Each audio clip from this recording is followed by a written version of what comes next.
Welcome to Trending Unpacked, the show that dives into what the world's been searching for and why it matters. Today we're embarking on, well, a really personal and professionally profound deep dive. We're looking into the extraordinary career and the recent life journey of a true film icon, Bruce Willis. His name hasn't just been trending for, a new blockbuster. It's consistently appeared in global conversations because of his legendary roles, yes, absolutely.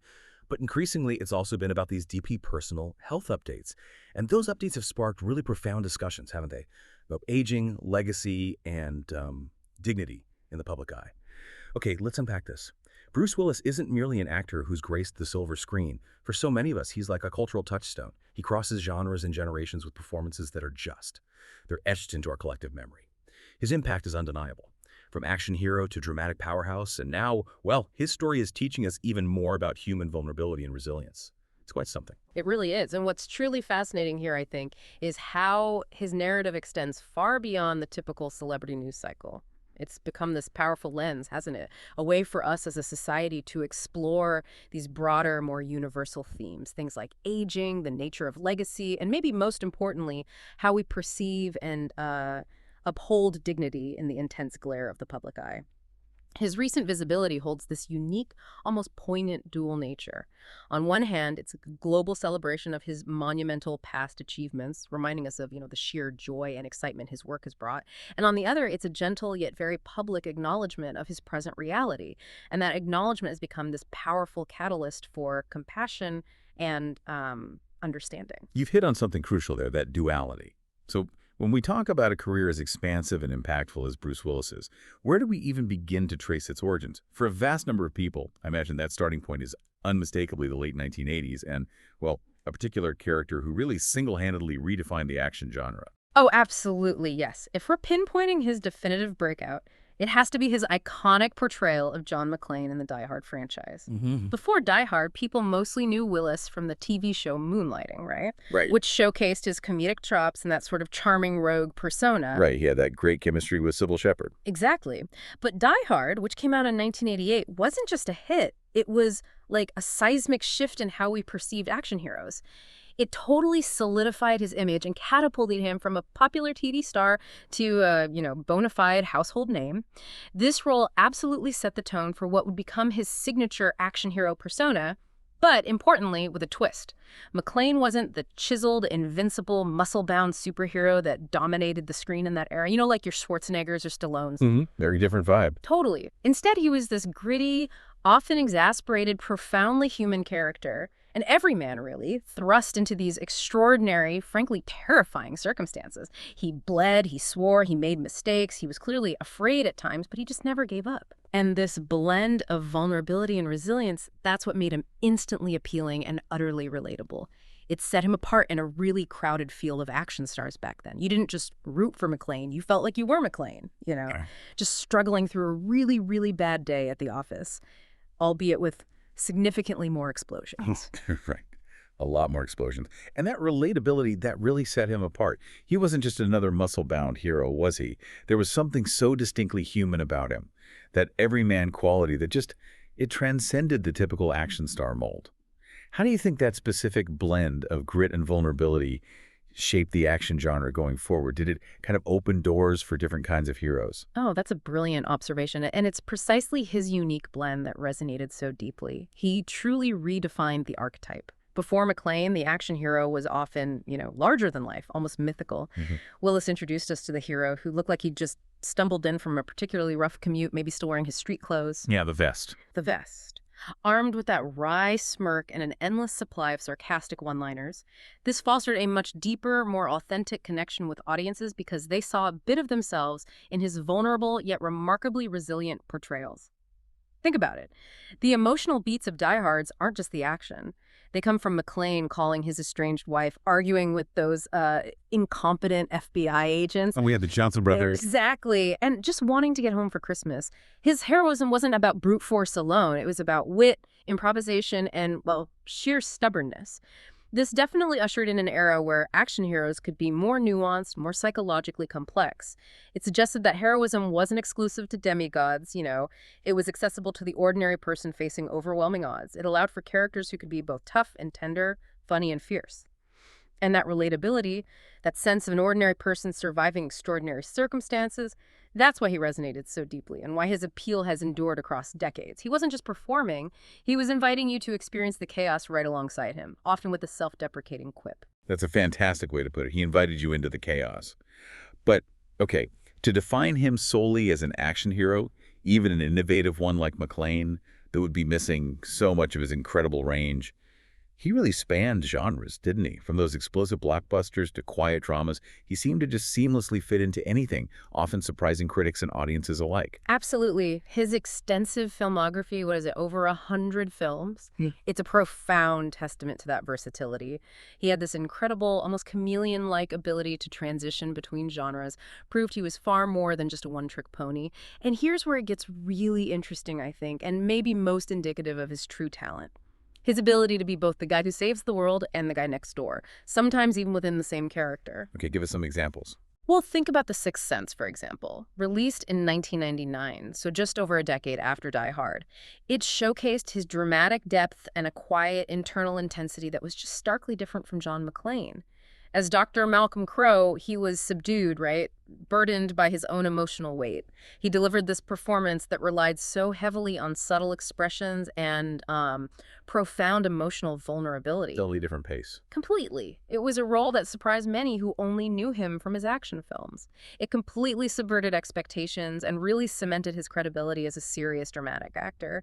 The film's quiet, haunting atmosphere allowed his stillness to speak volumes. Yeah, I remember being really struck by that performance at the time. And then you have Pulp Fiction from 1994, which, truly cemented his cool factor in a completely different way. As the boxer Butch Coolidge, he brought this cool, understated, almost detached presence to a highly stylized and frankly quirky film. Tarantino cool. Exactly. He didn't need to be the loudest character in the room. His silent defiance and that sort of simmering intensity completely owned his space, even amidst a whirlwind of eccentric characters and dialogue. His performance there was less about action and more about presence, a testament to his ability to blend into an ensemble while still making his mark. Right. And then there are the big blockbusters too, but different ones. Yeah, even in another blockbuster like Armageddon from 1998.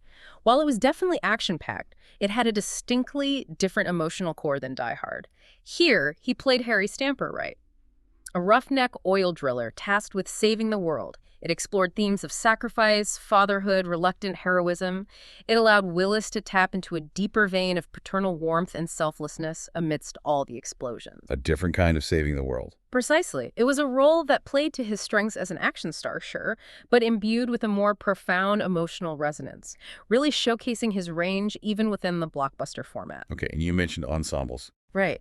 And then, jumping to something completely different, his delightful, almost whimsical role as Sheriff Sharp in Wes Anderson's Moonrise Kingdom in 2012. Oh, I loved him in that. Didn't you? It demonstrated his surprisingly gentle comedic timing and remarkable ability to fit into these quirky, character-driven ensembles. Showed a softer, more offbeat side that many maybe didn't know he possessed. He was understated, a little melancholic, perfectly capturing the film's unite tone. Yeah. So this immense versatility didn't just expand his resume, it absolutely cemented his cultural relevance. It proved he was this multifaceted actor capable of tackling any role with conviction, whether it required a machine gun or just a quiet, contemplative gaze. It's clear his career has been nothing short of extraordinary, defined by these indelible performances across a remarkably diverse filmography. But after decades of entertaining us with this incredible range, the world heard some, well, incredibly surprising and poignant news in 2022. It wasn't about a new film or a triumphant return to a classic role, but something far more personal and, frankly, heartbreaking. Yes, that news came in March 2022. His family announced his retirement from acting. And initially, they stated it was due to a diagnosis of aphasia. Now, for those unfamiliar, aphasia is a complex communication disorder. It's not a loss of intelligence, let's be clear about that. But it's a condition that affects a person's ability to communicate. Right. It can impair their capacity to speak, to write, and to understand language, both spoken and written. The news, coming from such a globally recognized figure, immediately sparked this immense global wave of empathy. It felt like a moment where the world collectively paused, recognizing the profound vulnerability of even the most iconic, seemingly indestructible figures. It felt like a collective sigh almost, acknowledging the fragility of human health. A real shockwave.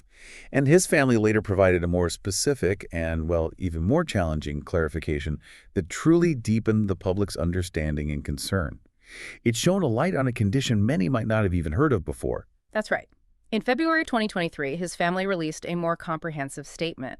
They clarified that his condition had progressed and it was more precisely diagnosed as frontotemporal dementia, or FTD. Now, FTD is a neurodegenerative disease, which means it's a progressive and irreversible decline of brain cells.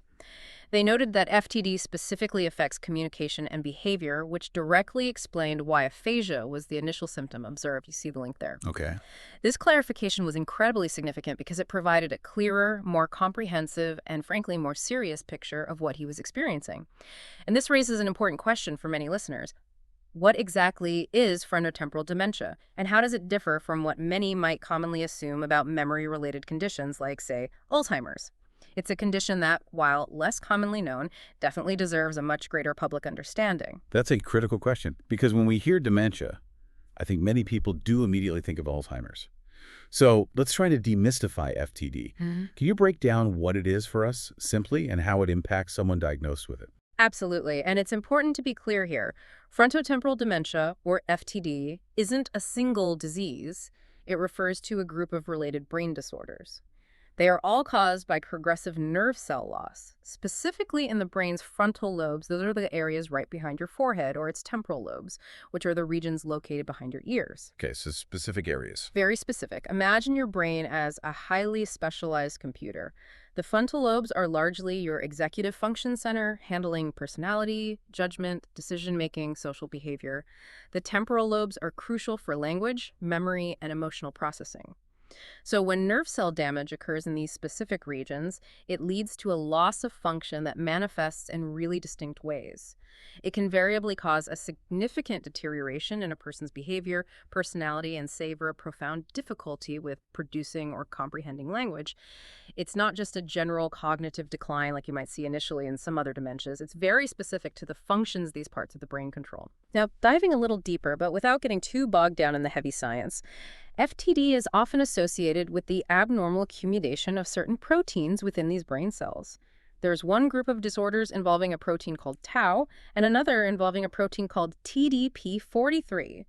For reasons scientists are still, vigorously researching, these particular proteins tend to preferentially affect the frontal and temporal lobes, leading to the symptoms of FTD. This distinguishes it from, say, Alzheimer's, which is more commonly associated with amyloid plaques and tau tangles that tend to spread more globally throughout the brain. So different mechanisms at play. Different mechanisms, different locations initially. And it's also an interesting historical footnote. FTD used to be called Pick's disease. This was named after Arnold Pick, a neurologist who, way back in 1892, first described a patient presenting with distinct symptoms that primarily affected language and behavior, which we now understand as hallmarks of FTD. So if you ever come across the term Pick's disease, know it's an older term for what we now understand as a specific manifestation of FTD. That's helpful context. It certainly sounds like FTD isn't just one singular condition, but rather a spectrum with different ways it can present itself. Can you tell us about the main types and how their symptoms might manifest differently? That's a crucial point. It truly is a spectrum. And understanding these subtypes helps clarify why symptoms can vary so much from one individual to another, even within the same umbrella diagnosis of FTD. There are three main classifications within the FTD spectrum, primarily distinguished by the initial and most prominent symptoms. Okay. The first, and actually the most common, is behavioral variant frontotemporal dementia, or BVFTD.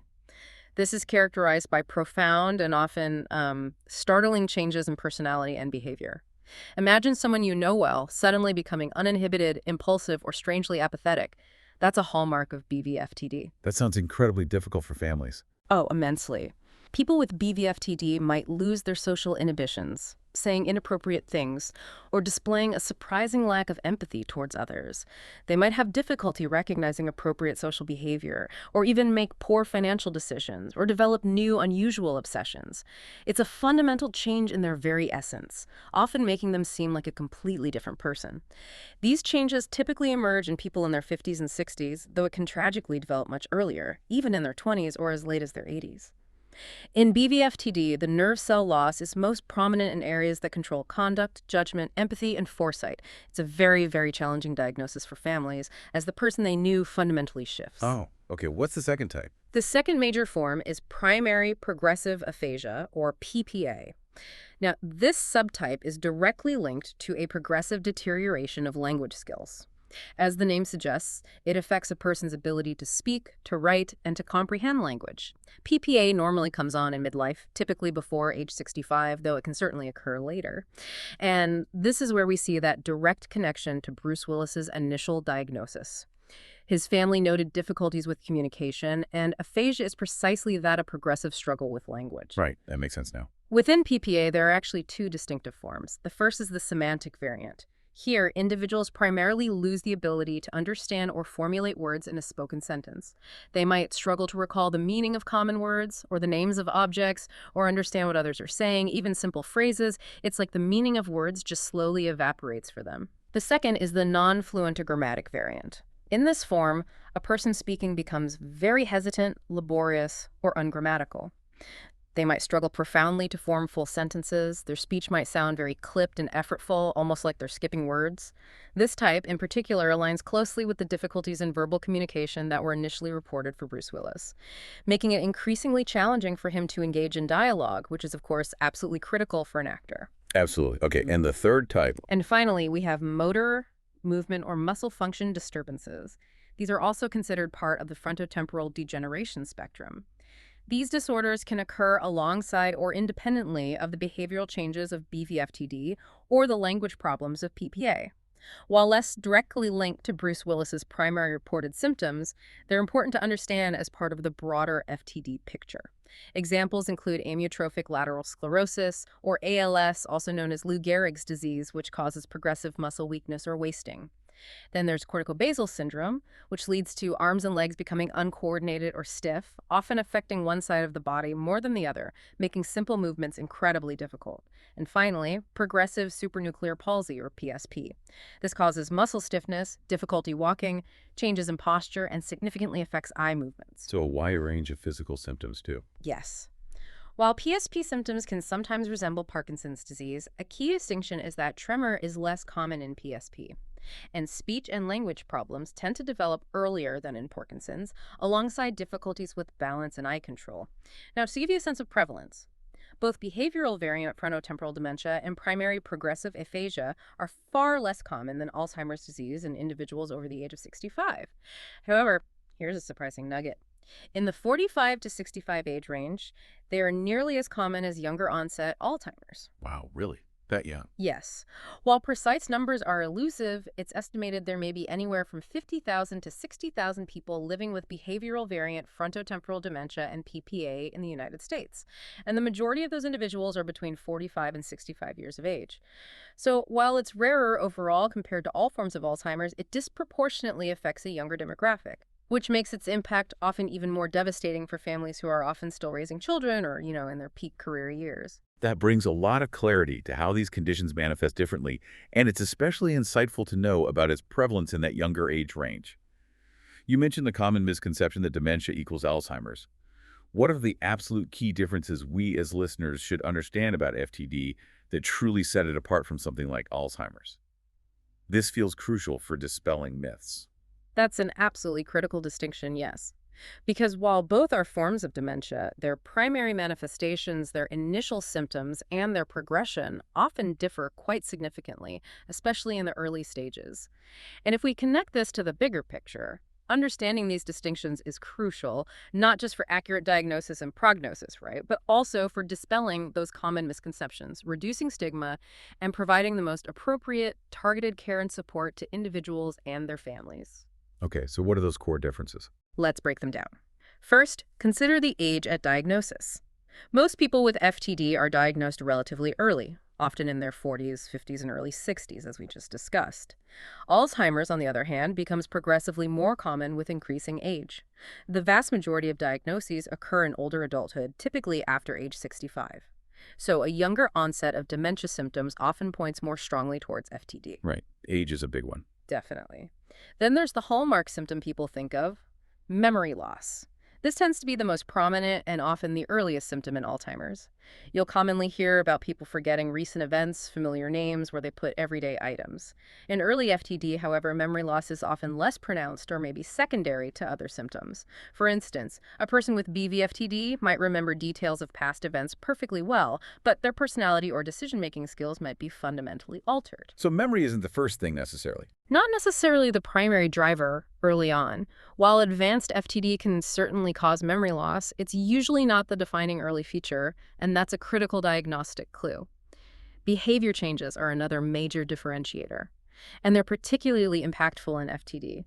In behavioral variant FTD, these are frequently the very first noticeable symptoms, sometimes years before any significant memory issues appear. That personality shift you mentioned. Exactly. We're talking about significant shifts in personality, judgment, social conduct, or empathy.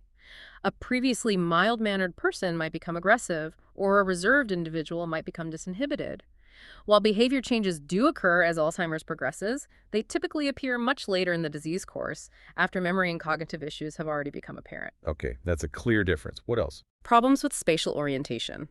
Much more common in early Alzheimer's. This is where someone might get lost in familiar places, maybe their own neighborhood, or even their home, or struggle to navigate physical spaces. These issues are far less common in FTD, especially in its early stages, as those brain regions aren't typically affected first. Gotcha. And then, problems with speech. While people with Alzheimer's might struggle with word finding, recalling names, or repeating themselves, they generally have less difficulty making sense when they speak, understanding the core meaning of others' speech, or reading. With FTD, especially that primary progressive aphasia subtype, the speech problems are far more severe and central to the condition from the outset. Like we discussed with PPA. Exactly. This can manifest as profound difficulty producing coherent speech, understanding spoken language, or even reading and writing meaningfully.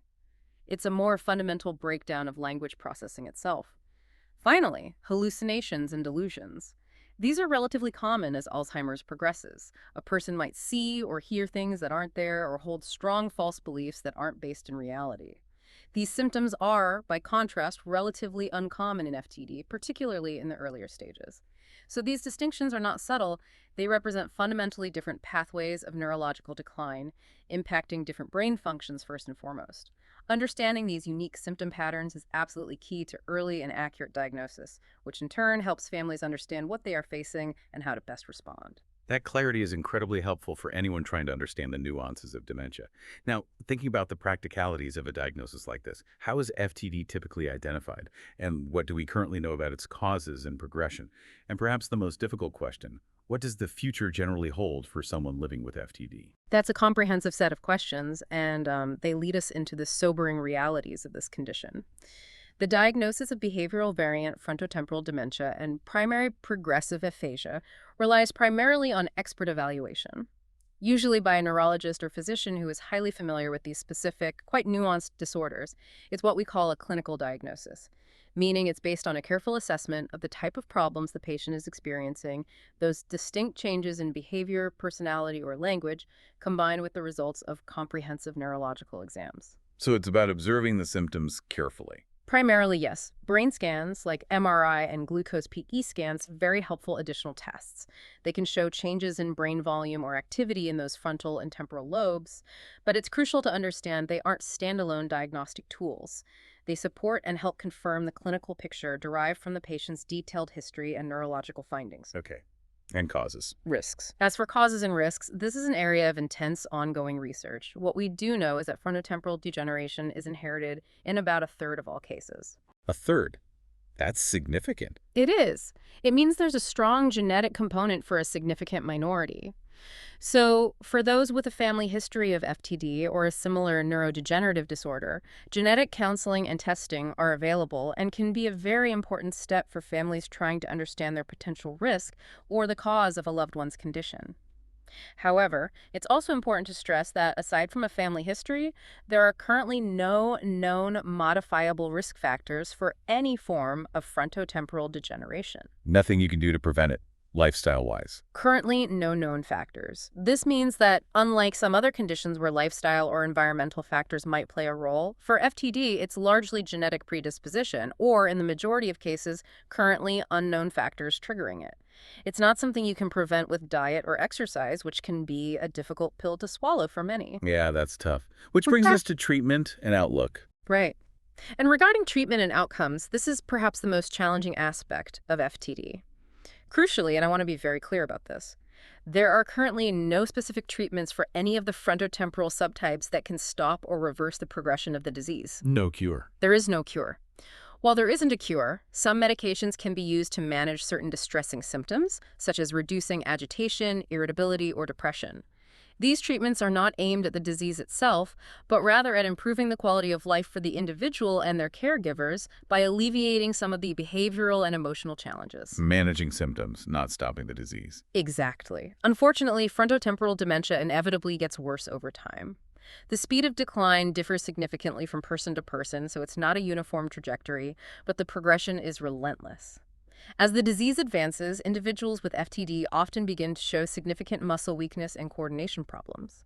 This can eventually lead to them needing a wheelchair or even being unable to leave their bed, losing their mobility entirely. These muscle-related issues can also cause profound problems with essential functions like swallowing and chewing, making it incredibly difficult and dangerous to eat, often leading to weight loss and malnutrition. Additionally, they may lose control over their movement, bladder, and/or bowels, requiring extensive personal care. It affects the whole body eventually. It does. Ultimately, and this is the difficult reality we must confront, people with frontotemporal degeneration often die because of the physical changes associated with the disease. These physical changes weaken the body significantly, making them highly susceptible to complications such as skin infections from immobility, urinary tract infections, and, tragically, lung infections like pneumonia, which often become the terminal event. That's incredibly hard to hear. Is there support available? Yes, and this is vital.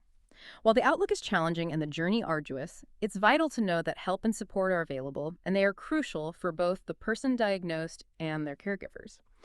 Organizations like the Association for Frontotemporal Degeneration, AFTD, provide invaluable information, education, and support networks for those affected and their families. The Alzheimer's Association also offers help and local support services, as there's often overlap in care strategies. For specific movement-related FTDs, Cure PSP is another valuable resource. And for practical matters, the Social Security Administration has a compassionate allowance program. This allows individuals diagnosed with certain FTD forms, like Pick's disease, PPA, or ALS, to qualify for Social Security disability benefits more quickly, easing some of the financial burden. It's absolutely essential for individuals and families facing this diagnosis to reach out and access these networks of support. No one should navigate this journey alone. That's really important information. Thank you. Bringing it back to Bruce Willis, his health journey has truly become this turning point for public discourse, hasn't it? It feels like we're having a much more open, honest, and maybe empathetic conversation about these difficult topics now, precisely because of someone like him sharing or his family sharing this journey. It absolutely has. Bruce Willis's public exit from acting due to his diagnosis marked a seismic shift in public conversations around aging, mental health, and neurodegenerative disease awareness. His story has, quite remarkably, become a very personal and potent lens for discussing broader societal topics like aging, the true nature of legacy, neurodiversity in its many forms, and even the often unseen emotional and physical cost of fame that public figures bear. Before this, these conversations often felt more academic, maybe more clinical, or largely confined to specific advocacy groups and medical communities. Now, thanks to the vulnerability shown by his family and the sheer power of his global recognition, it's entered mainstream consciousness in a very visceral, empathetic way. It's no longer just an abstract medical term for many, it's Bruce Willis. It has a face, a story people connect with. And how have his peers in Hollywood and the legions of fans who followed his career for decades, how have they responded to this deeply personal news? Beyond that initial global wave of empathy, what has the sustained reaction been like? The response has been overwhelmingly one of widespread outpouring of support, respect, and deep admiration. Fans, fellow celebrities, industry peers alike. They've expressed profound admiration for his resilience, his unwavering spirit, and perhaps even more so, a renewed, almost reverential appreciation for his decades-long body of work. People revisiting the films. Absolutely. There's been a clear and measurable trend of people revisiting his films, sharing their favorite moments, dissecting his most iconic lines, and celebrating his unique and often understated impact on cinema. It's not just a passing news cycle, it's become this sustained conversation, almost a collective retrospective of a legendary career. And what's particularly noteworthy, I think, is how media coverage has largely pivoted. It's focusing more on his courage, his enduring legacy, and the love and support surrounding him, rather than dwelling solely on the illness itself in a, sensationalized manner. That's a positive shift. It's a significant and welcome shift, prioritizing the individual's dignity and contributions over just the clinical details of their health challenges. This renewed interest in Willis, fueled by these public tributes, in-depth retrospectives, and compassionate health updates, has kept his story very much in the trending context, but with a much more human and empathetic dimension. This deep dive really makes you think, doesn't it? About how we as a society view public figures as they age and what dignity truly means in such a visible life. Yeah. Especially when someone is facing something as profoundly challenging as frontotemporal dementia. It truly does. Bruce Willis's experience brings to the forefront several larger societal questions that we should all reflect on with serious consideration. It prompts us to consider how Hollywood and indeed the broader entertainment industry truly treats aging stars.